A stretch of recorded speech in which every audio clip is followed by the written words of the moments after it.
Bismillahirrahmanirrahim. Assalamualaikum warahmatullahi wabarakatuh.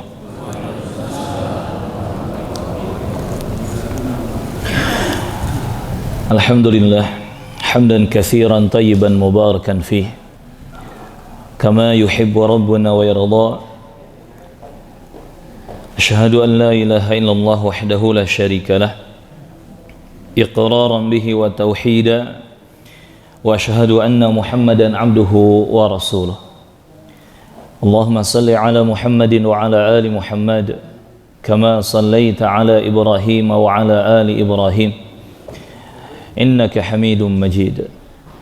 Allahumma barik ala Muhammadin wa ala ali Muhammad kama barakta ala Ibrahim wa ala ali Ibrahim innaka Hamidum Majid. Segala puji bagi Allah Subhanahu wa taala Rabbul Alamin Jalla Jalaluh yang telah berfirman, ya ayyuhalladzina amanu taqullaha haqqa tuqatih wa la tamutunna illa wa antum muslimun. Wahai orang-orang yang beriman, bertakwalah kepada Allah dengan takwa yang sebenarnya, dan janganlah kalian meninggal dunia kecuali di atas agama Islam. Amma ba'd. Allahumma inna nas'aluka ilman nafi'an wa rizqan wasi'an tayyiba wa amalan mutaqabbalan wa shifaan min kulli da'. Ya Allah, wahai Tuhan kami meminta kepadamu ilmu yang bermanfaat dan rezeki yang luas serta halal, juga amalan yang layak diterima di sisimu, dan juga obat serta kesembuhan dari segala penyakit. Allahumma tawaffana muslimin wa alhiqna bis salihin. Ya Allah, wahai Rabb kami, wafatkanlah kami semua di atas agama Islam, dan pertemukanlah kami semua dengan hamba-hambamu yang saleh. Allahumma amin. Jamaah Masjid Al-Fitrah, para pejuang fillah, saudara dan saudariku, para penuntut ilmu rahimani wa rahimakumullah. Kembali kita melanjutkan pelajaran kita dari kitab Syarhus Sunnah, penjelasan tentang As-Sunnah, karya Al-Imam Al-Barbahari rahimahullahu ta'ala rahmatan wasi'ah. Akhir yang kita baca dan kita bahas adalah poin yang ke-21, di mana kita orang-orang yang beriman Ahlus Sunnah wal Jamaah meyakini tentang kebenaran adanya surga atau al-jannah, dan juga kebenaran adanya neraka atau an-nar. Bahkan kita sudah bahas ya sampai pada keterangan tentang al-jisr atau as-sirat, jembatan yang terbentang di atas neraka jahannam. Dan kata Allah Azza wa Jal, wa in minkum illa wariduha, dan tidaklah seseorang dari kalian melainkan pasti akan melewatinya. Kita semua jamaah rahimakumullah akan melewati sirat, jembatan yang terbentang di atas neraka jahannam itu, yang lebih halus dari sehelai rambut, tetapi lebih tajam dari tajamnya pedang. Dan yang menyelamatkan kita di atas sirat tersebut adalah rahmat Allah Subhanahu wa ta'ala, yang juga kemudian dipengaruhi oleh iman dan amal-amal kita semasa hidup kita di dunia. Maka pembahasan tentang hari kiamat, pembahasan tentang akhirat hendaknya menjadi renungan bagi kita semua, bahwa kita di dunia ini tidak selamanya, dan kita harus mempersiapkan bekal terbaik untuk kehidupan akhirat, kehidupan yang masih panjang, kehidupan yang masih jauh, yang belum kita lalui, namun akan kita lalui. Semoga Allah Subhanahu wa ta'ala memudahkan kita menjadi hamba-hambanya yang taat dan saleh, sehingga kita berhak mendapatkan kematian yang indah, yaitu husnul khatimah, dan juga berhak mendapatkan jannah firdaus, berkumpul dengan manusia termulia, yaitu Nabi Muhammad sallallahu alaihi wasallam, dan juga para sahabatnya yang mulia radhiyallahu anhum. Allahumma amin, Allahumma astajib. Kemudian poin yang ke-22, kata Imam Al-Barbahari rahimahullahu taala, wal imanu bil masihid dajjal. Dan Ahlus Sunnah wal Jamaah, orang-orang yang beriman ahli tauhid, juga mengimani tentang adanya Al-Masih Ad-Dajjal. Dajjal ini makhluk yang Allah Subhanahu wa taala ciptakan dan berasal dari jenis manusia. Namun Dajjal ini datang dengan membawa berbagai macam fitnah dan ujian. Bahkan dia bisa melakukan hal-hal yang di luar kemampuan manusia. Tentunya itu semua dengan izin dari Allah Subhanahu wa taala. Dan apa yang dibawa oleh Dajjal semuanya adalah ujian. Dan apa yang dimiliki oleh Dajjal itu semua adalah tipuan. Termasuk ketika Dajjal membawa api, maka sebetulnya api tersebut adalah surga Allah Subhanahu wa taala. Dan ketika Dajjal membawa air, maka sebetulnya air tersebut adalah neraka Allah Subhanahu wa taala.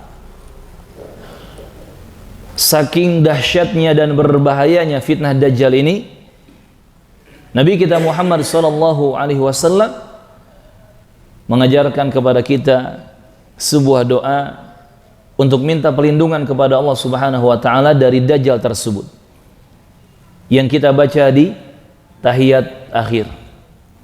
Nabi mengajarkan kepada kita agar minta perlindungan kepada Allah dari 4 perkara. Dari siksa kubur, dari siksa neraka jahanam, dari fitnah atau godaan dan ujian Al-Masih Ad-Dajjal, dan juga dari fitnah ujian kehidupan dan kematian.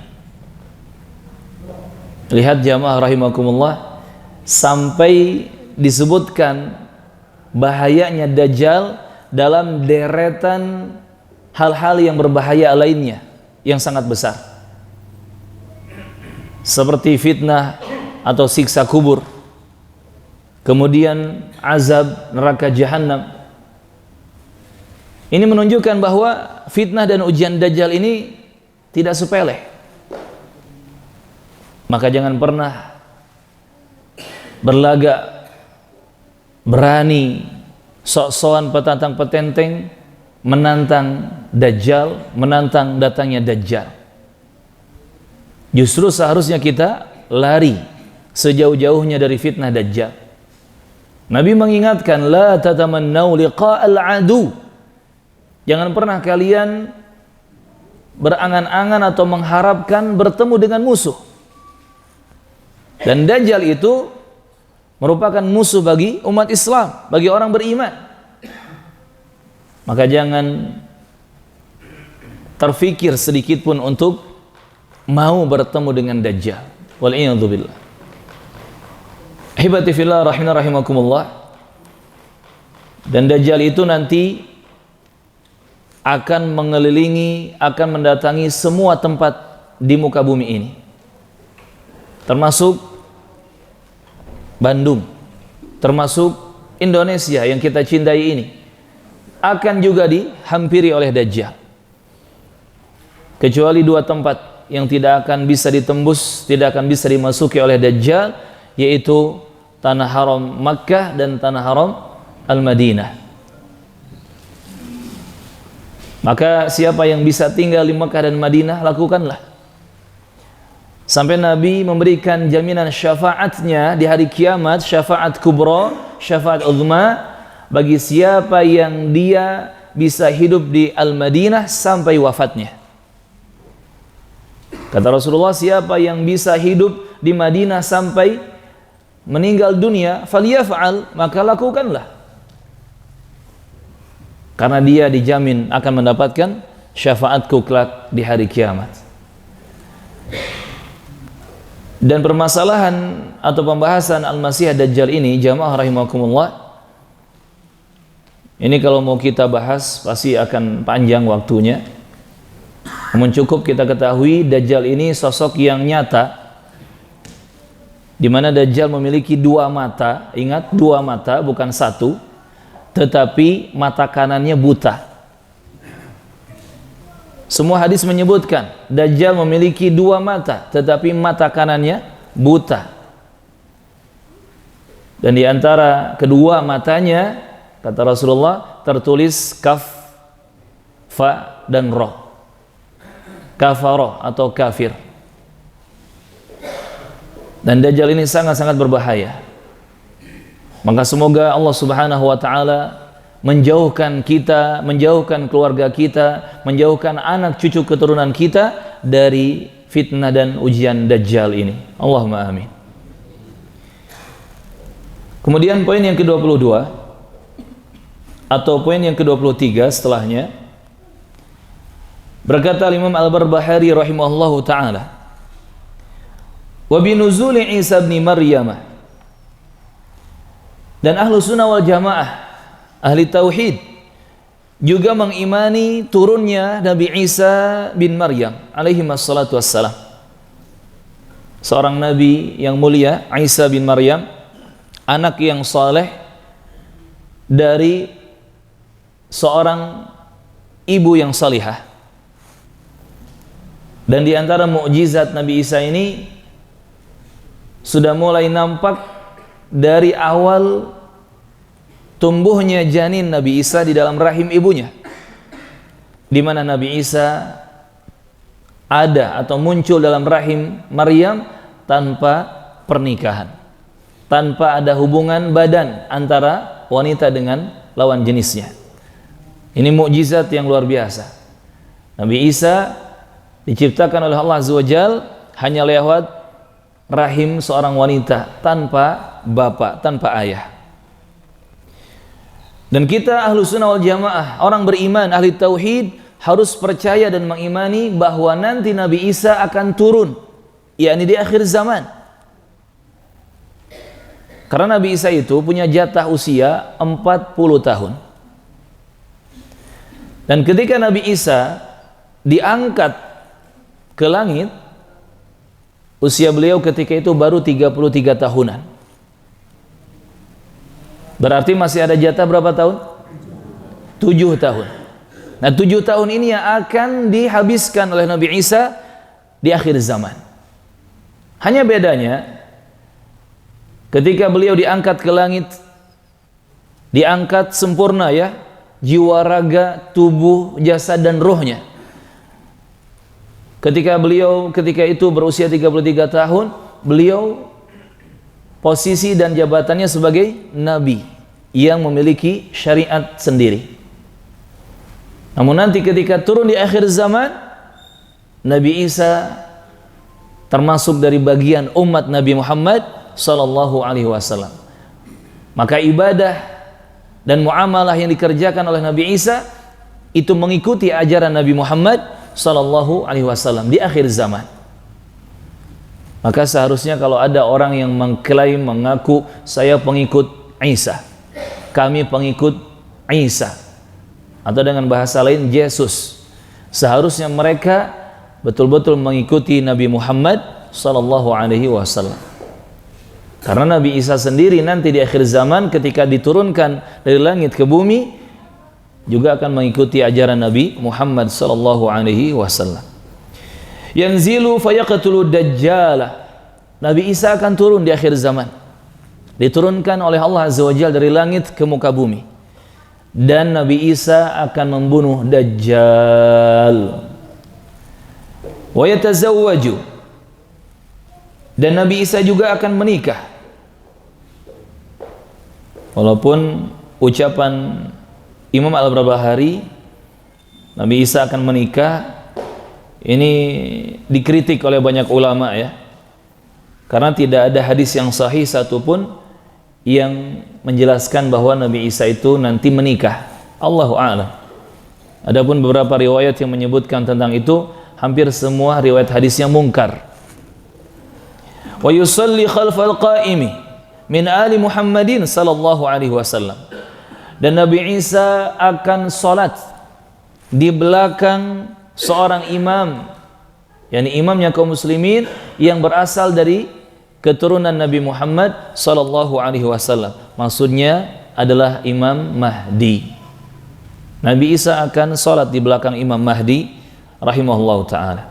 Wa yamutu, kemudian Nabi Isa akan meninggal dunia, yakni setelah 7 tahun hidup di akhir zaman itu, menggenapkan jatah usianya 40 tahun. Beliau wafat, diwafatkan oleh Allah Azza wa Jalla. Wa yadfanuhu al-muslimuna, dan orang-orang Islam kaum muslimin akan menguburkan jasad Nabi Isa alaihi salam.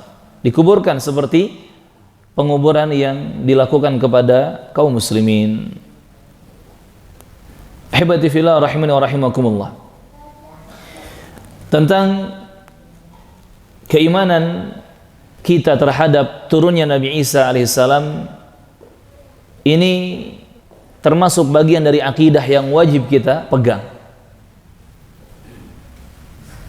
Kita meyakini Nabi Isa itu sampai sekarang masih ada, masih hidup. Di mana beliau diletakkan atau ditempatkan di suatu tempat di langit sana oleh Allah Azza wa Jalla. Sempurna jasad dan rohnya. Hanya saja kita tidak tahu bagian langit yang mana. Tetapi ayatnya jelas dalam Al-Quran, bal rafa'ahu Allah, melainkan Allah subhanahu wa ta'ala justru mengangkatnya. Jadi ini membantah klaim dan keyakinan orang-orang Yahudi dan Nasrani.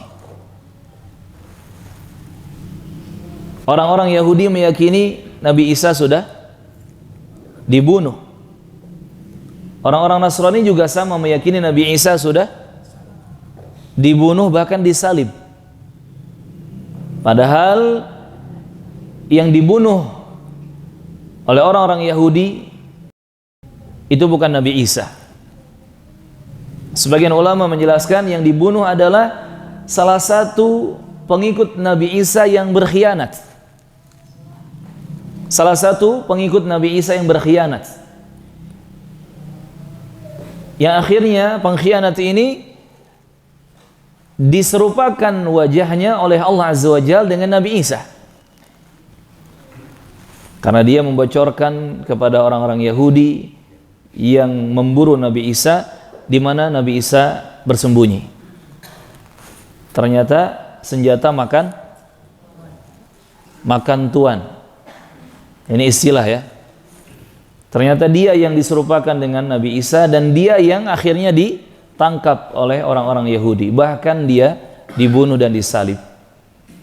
Bagi orang-orang Yahudi, pembunuhan dan pensaliban itu adalah bentuk penghinaan, perendahan dan penyiksaan. Tetapi diklaim berbeda oleh orang-orang Nasrani. Itu sebagai bentuk pemuliaan dan penebusan dosa. Terlepas dari itu semua, yang benar bahwa Nabi Isa tidak ditangkap, tidak dibunuh, apalagi disalib. Kalla thumma kalla, tidak sama sekali. Bal rafa'ahu Allah, justru Allah Azza wa Jalla mengangkat Nabi Isa, yakni ke langit, dan disimpan di langit sampai nanti waktunya tiba, Nabi Isa akan diturunkan kembali oleh Allah Azza wa Jalla ke atas muka bumi. Yang kemudian Nabi Isa alaihissalam akan melaksanakan berbagai macam misi dan tugas dari Allah Subhanahu wa taala di akhir zaman. Dan penting kita umat Islam, orang-orang beriman, membahas kisah Nabi Isa ini, apalagi yang berkaitan dengan turunnya di akhir zaman sebelum hari kiamat, karena ini berkaitan dengan akidah.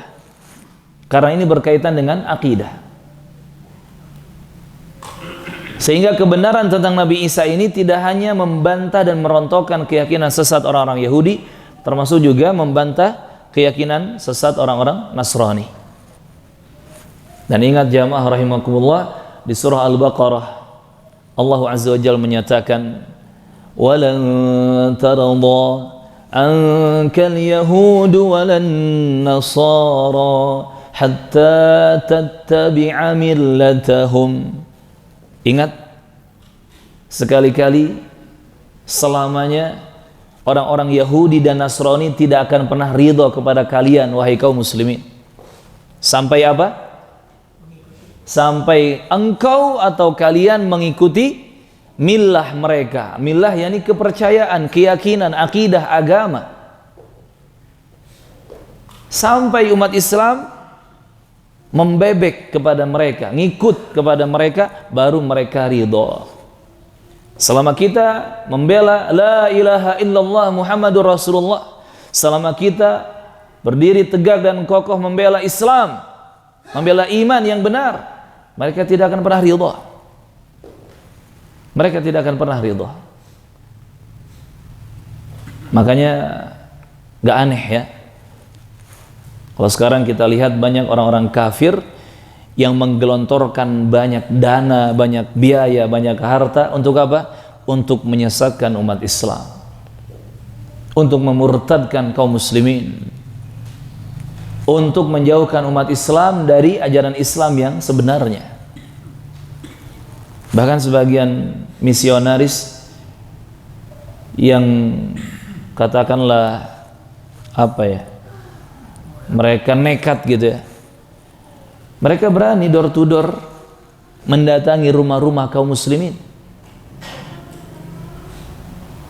Dan dalam Undang-Undang Dasar 45 di negara kita, sebetulnya cara-cara seperti ini sudah melanggar undang-undang, melanggar aturan negara. Tapi ini terjadi bahkan sampai hari ini. Baru kemarin saya dapat laporan dari salah satu kerabat atau keluarga. Ada orang datang ke rumah. Emang mereka sopan, permisi, mohon izin, ketuk pintu, memberikan undangan, ajakan, jelas itu tertulis undangannya, mengajak agar kaum muslimin ini ikut di acara mereka. Acara apa? Macam-macam. Acara penyelamatan Yesus lah, acara macam-macam ya, acara kesesatan mereka.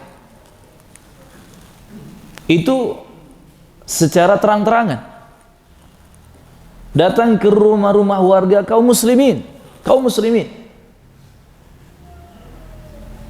Disampaikan informasi, mohon maaf kami dari bla bla bla, nanti ada acara tanggal sekian di hotel, disebutkan hotel.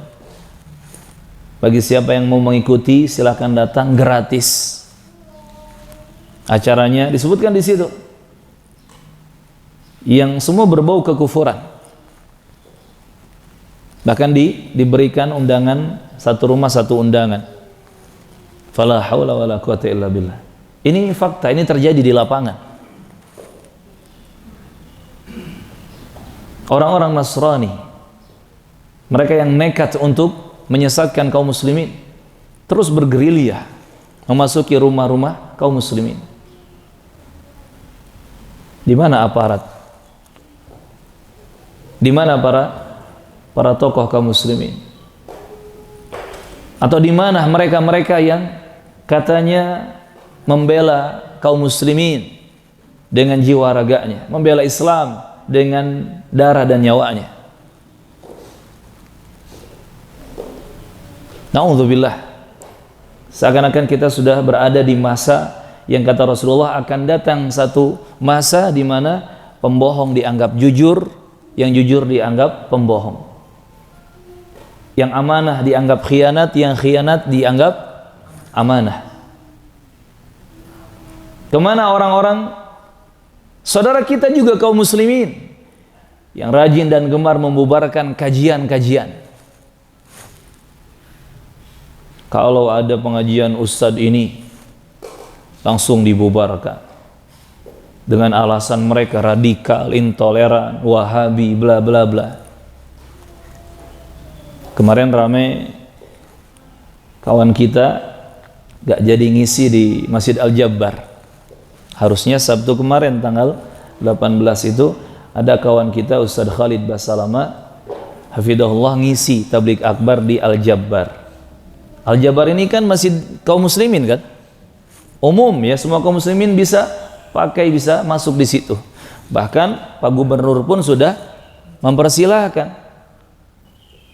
Sampai di cancel acara, sampai nggak jadi.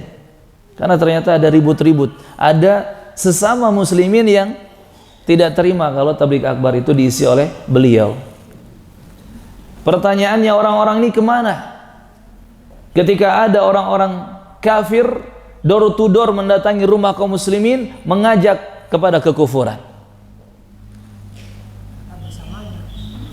Kan aneh kalau kajian dibubarkan padahal kajiannya kajian Quran, kajian sunnah, kajian Islam.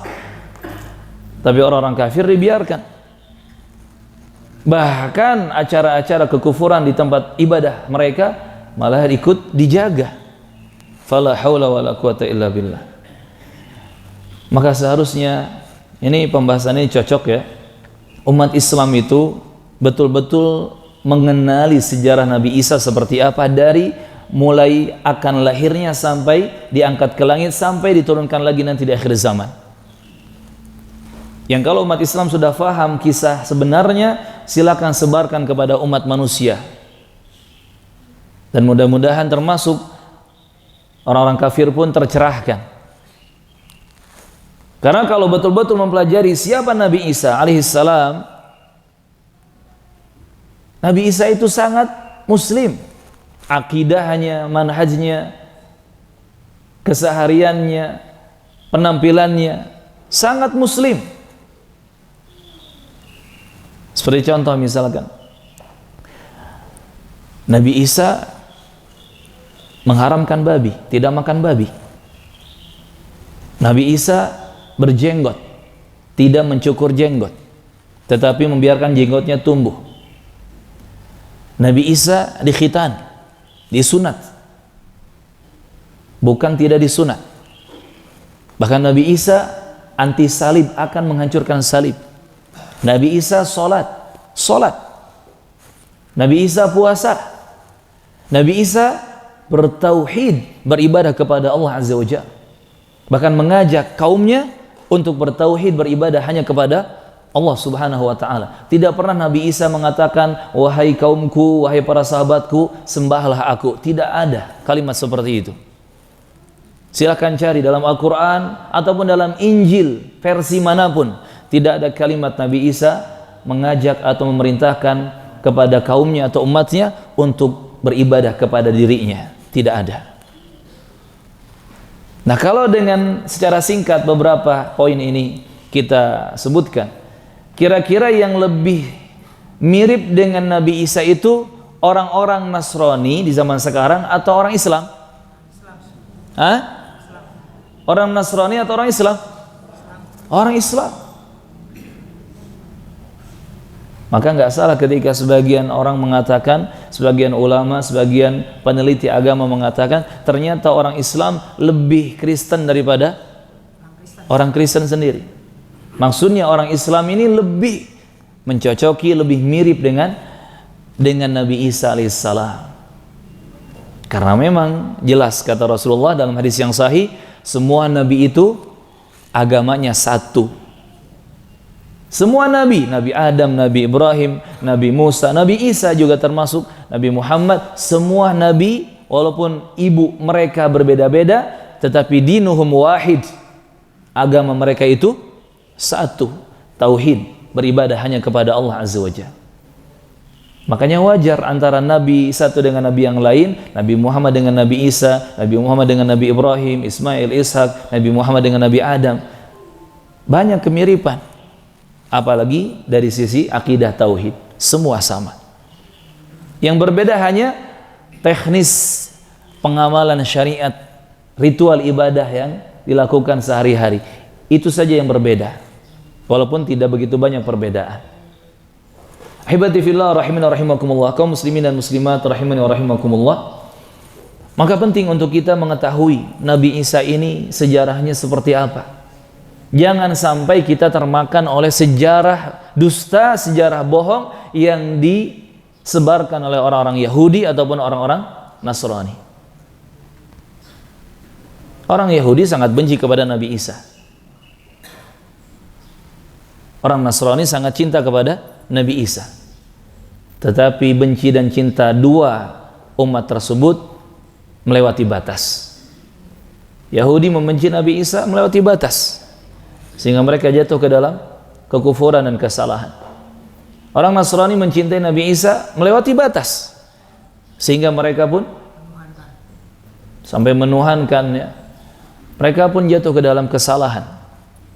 Ini jadi pelajaran bagi umat Islam. Kita mengagungkan, memuliakan dan mencintai Nabi Muhammad sallallahu alaihi wasallam itu harus pertengahan.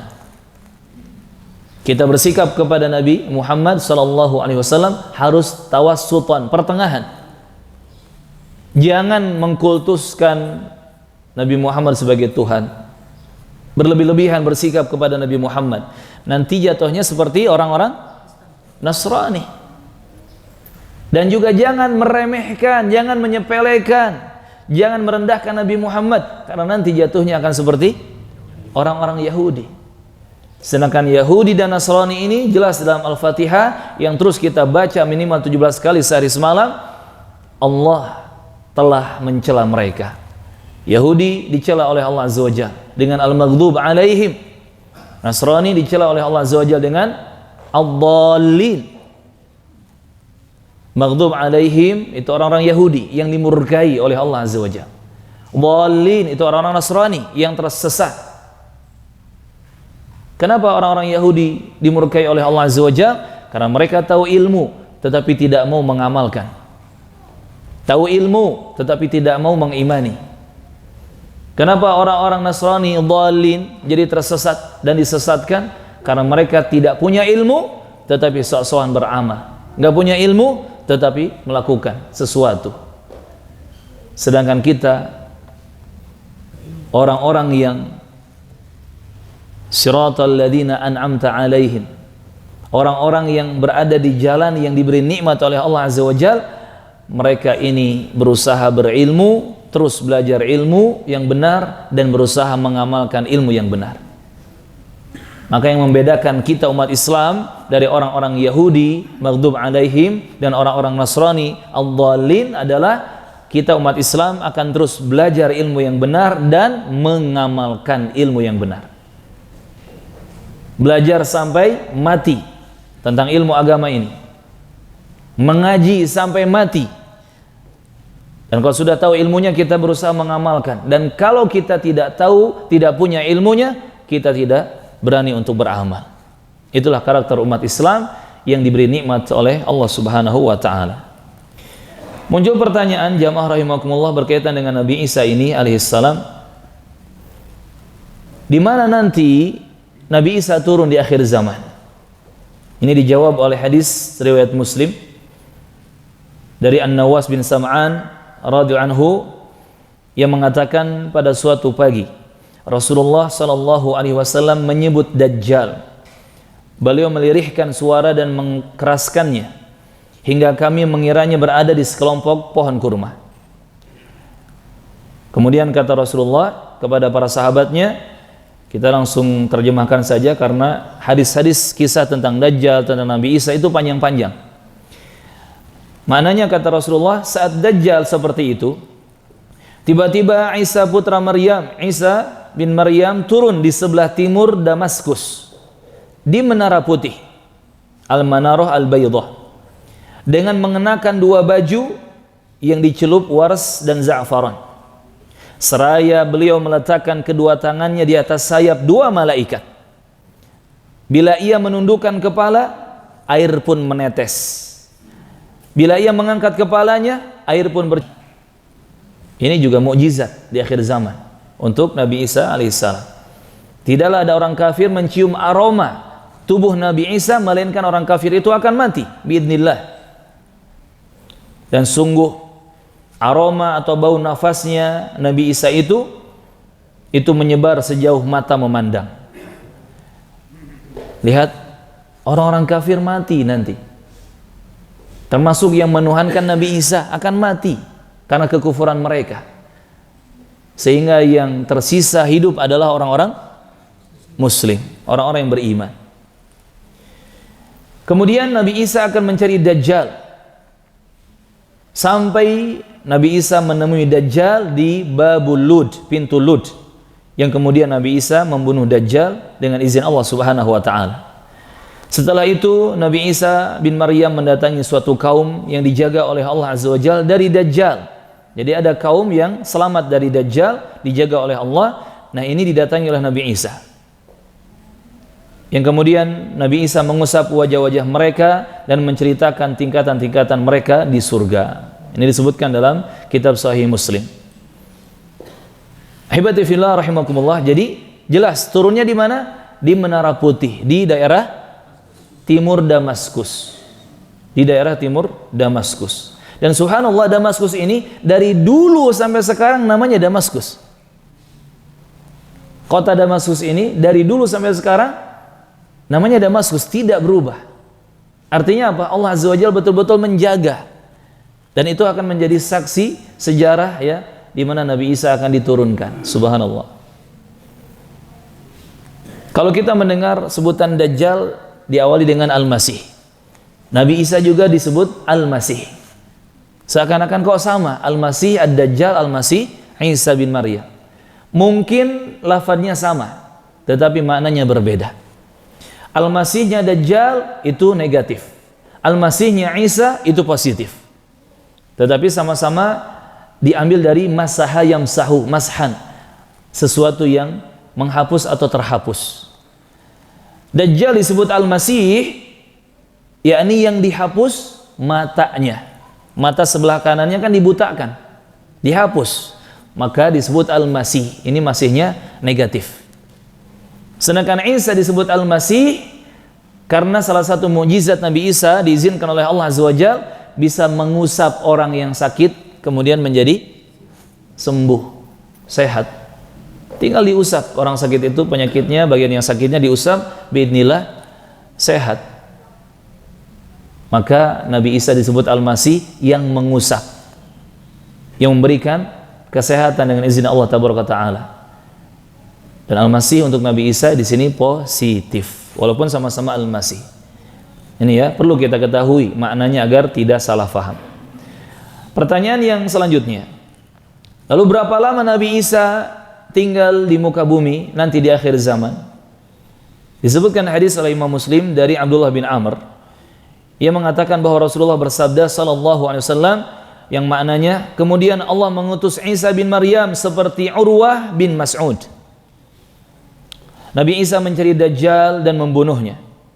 Setelah itu selama 7 tahun, kata Rasulullah, sab'a sinin. Nabi mengatakan sab'a sinin, 7 tahun Nabi Isa tinggal di atas muka bumi di akhir zaman.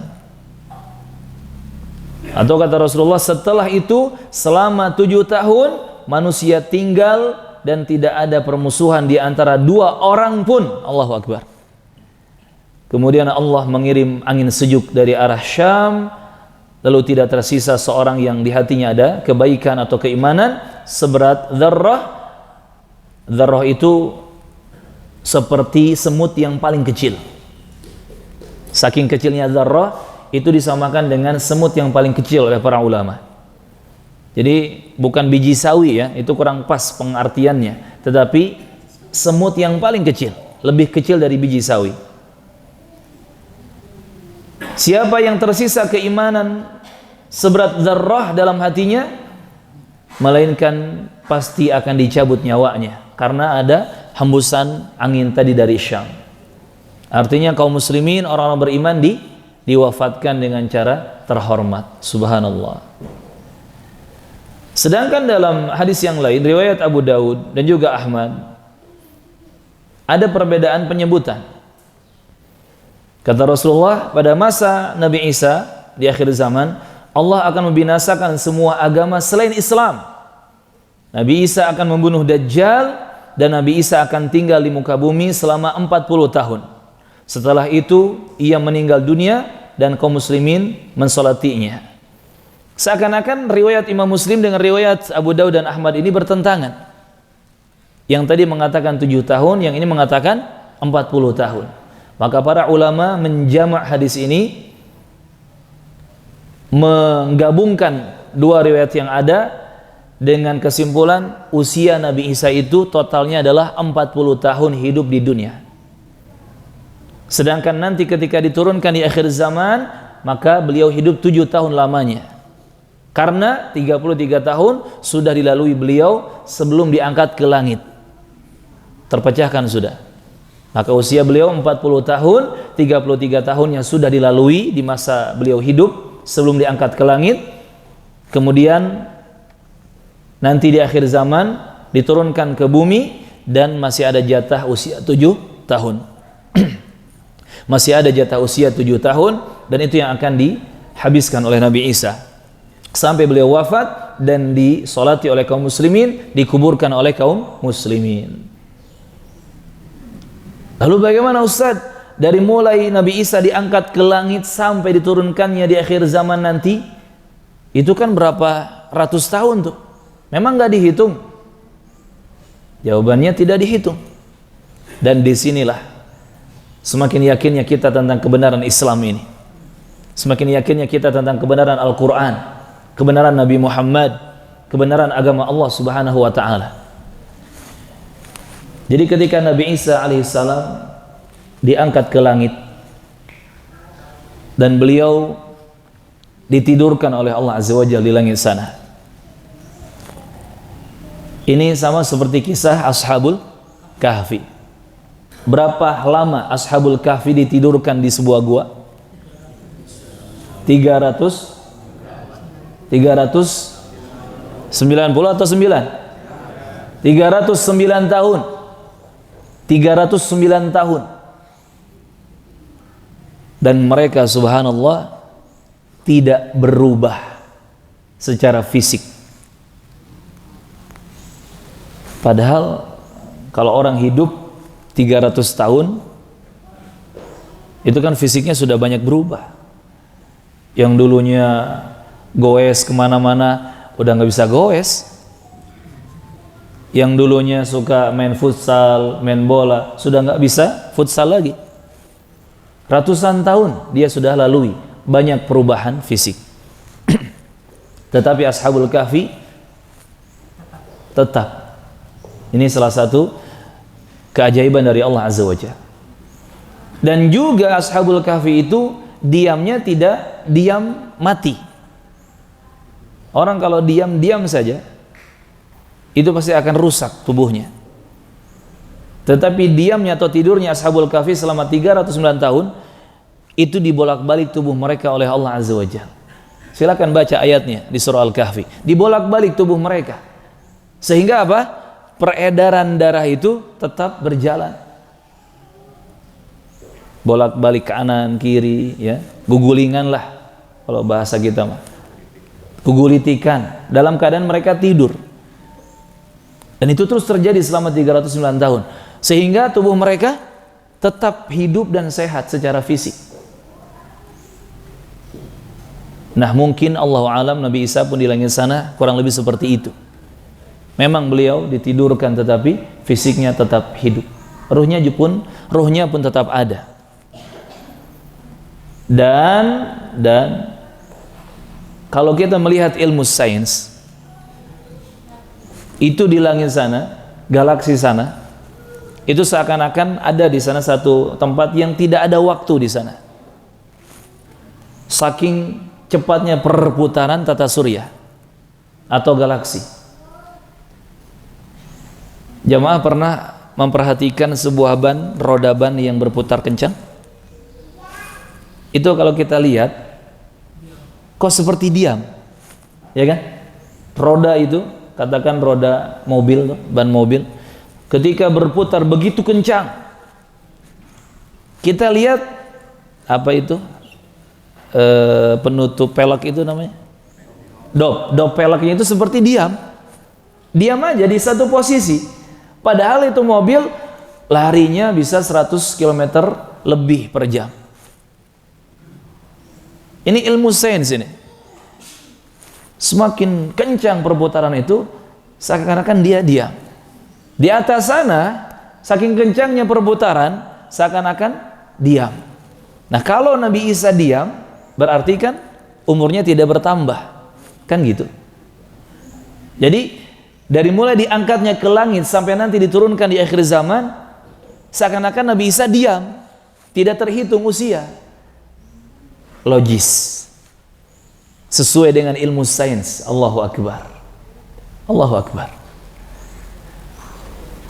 Makanya manusia itu kalau dia betul-betul belajar tentang ilmu alam, pengetahuan alam, sains dan yang sebagainya, seharusnya dia semakin dekat kepada keimanan yang benar.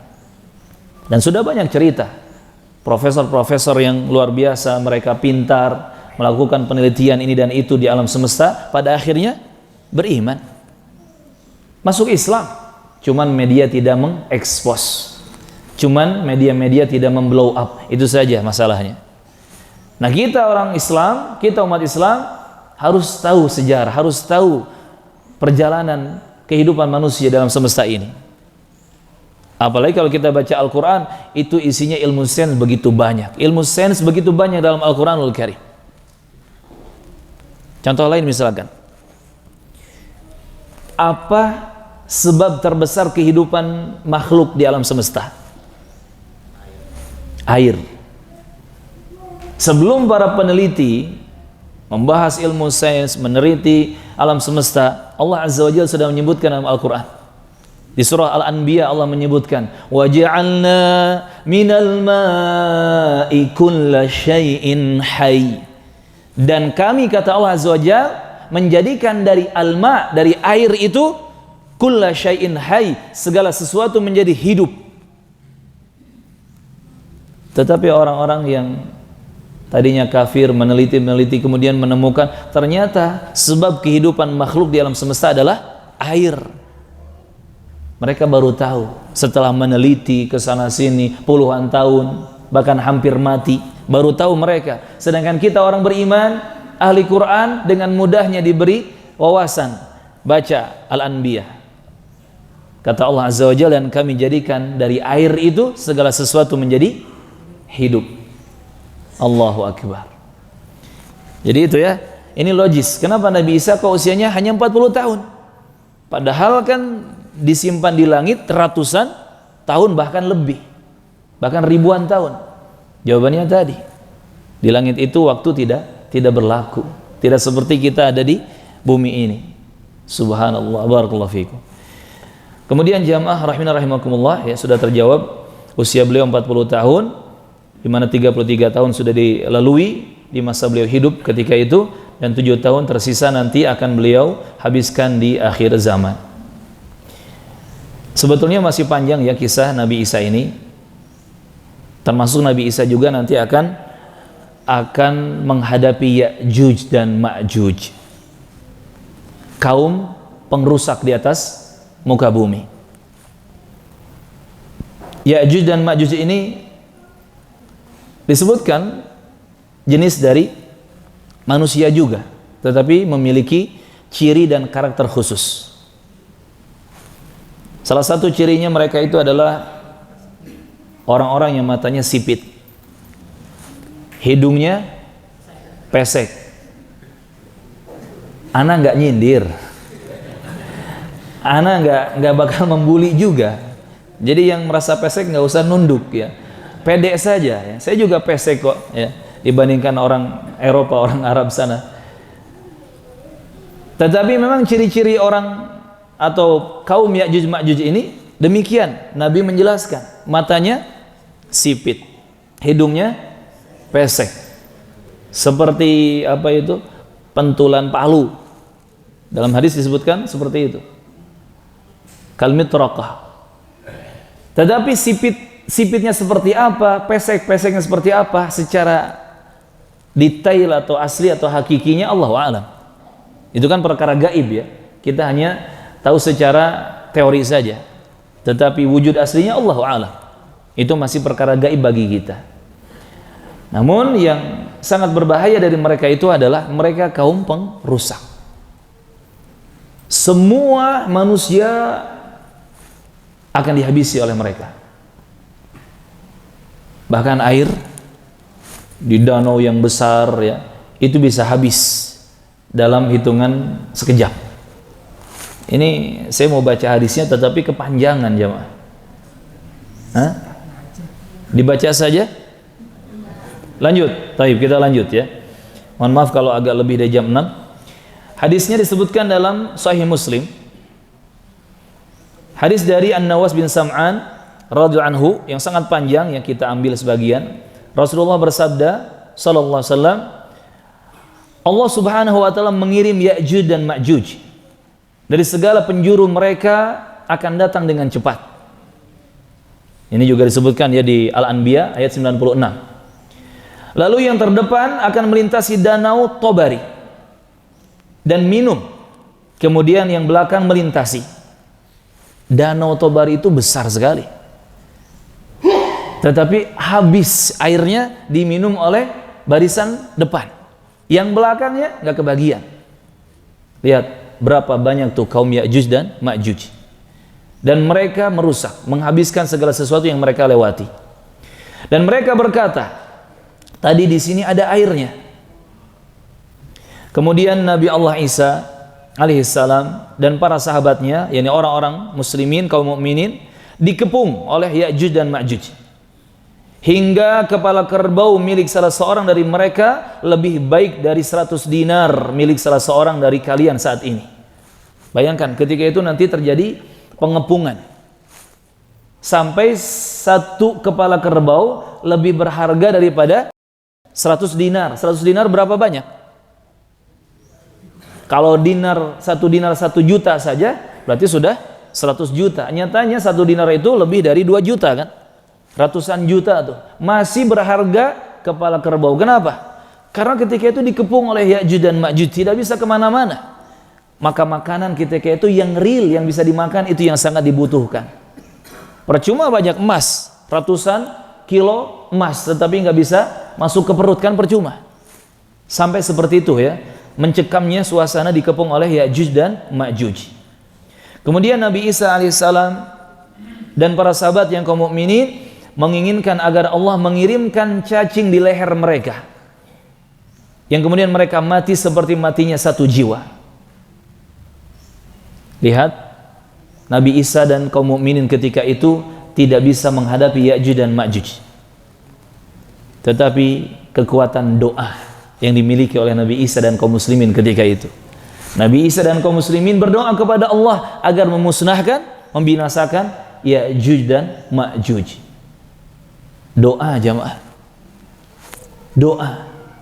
Jadi sebelum kita mempersiapkan fisik, persenjataan, perekonomian ini dan itu, doa jangan ketinggalan, doa jangan dilupakan. Bahkan doa adalah prioritas. Doa adalah prioritas. Dan lihat Nabi Isa bersama kaum muslimin ketika itu bisa mengalahkan Ya'juj dan Ma'juj dengan doa. Dan Allah yang akhirnya menyelesaikan Ya'juj dan Ma'juj. Kemudian Nabi Isa dan para sahabatnya datang,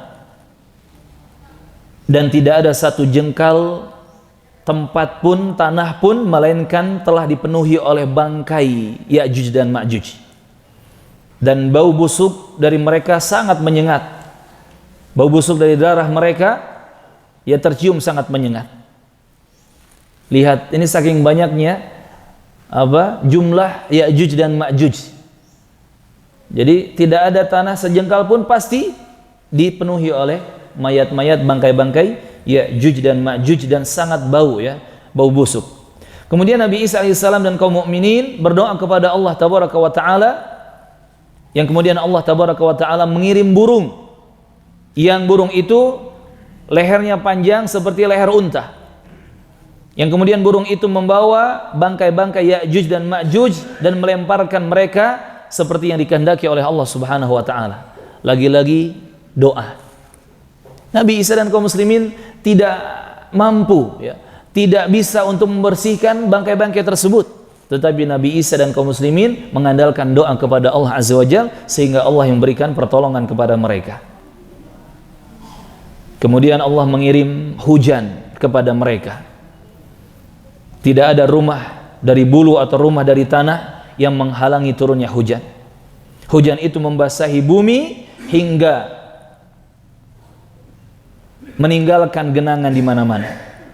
Dan Allah Subhanahu wa taala memberkahi kesuburannya hingga sekelompok manusia cukup dengan unta perahan. Yani satu kabilah, satu kaum cukup dengan sapi perahan, dan beberapa kerabat mencukupkan diri dengan kambing perahan. Artinya betul-betul diberkahi setelah itu. Dan ketika mereka seperti itu, tiba-tiba Allah mengirim angin sepoi-sepoi, angin yang sejuk, lalu menjadi sebab dicabutnya nyawa setiap orang yang beriman, kaum muslimin, kaum mukminin.